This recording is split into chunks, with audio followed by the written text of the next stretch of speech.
Welcome back to CBS This Morning. Saturday, the sport of skateboarding made its Olympic debut at the Games, now underway in Tokyo. And Japanese athletes have been dominant, winning 5 out of 12 medals, including 3 gold.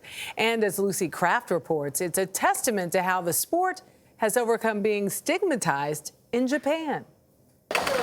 Meet Shimon Iwasawa, Japan's skateboarding evangelist.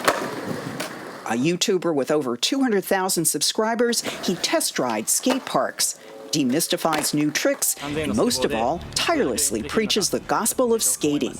The star turns are a 180 for Shimon, a self-described misfit who briefly dropped out of school. He found unlikely salvation on a narrow plank of wood and the friendship of fellow outcasts. Back then, skateboarders were more antisocial, people that couldn't fit in society, like me, like I couldn't fit in school. I really felt like I didn't have freedom, but skateboarding gave me freedom.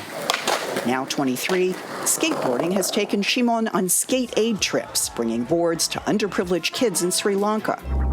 He's got his own clothing line, crowd funds for skaters trying to go pro, and has just published a memoir, Skateboarding Gave Me a Place to Be and a Future.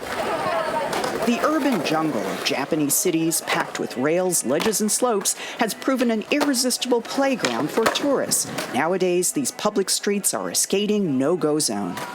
Among many Japanese, skateboarding still carries the whiff of delinquency. If I'm holding my skateboard and just walking, some people will tell me, like, what are you doing? That's for losers, or like you're not supposed to be doing that.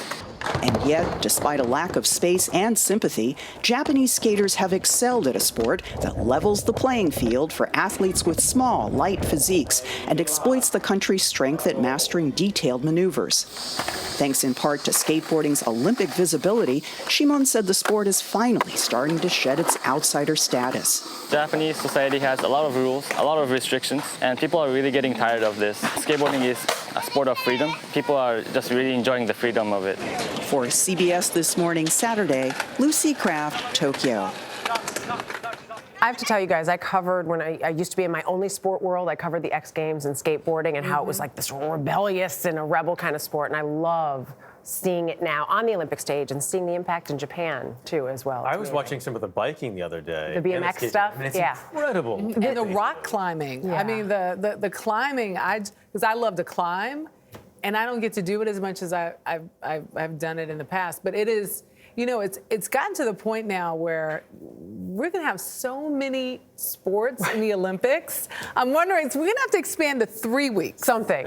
You've seen it in ping pong. They're like toweling off because it's it's really a grueling workout. Yeah, I don't play like that. Yeah, and you're like 10 feet away from the table. I love it. That'll be our next thing, ping pong competition.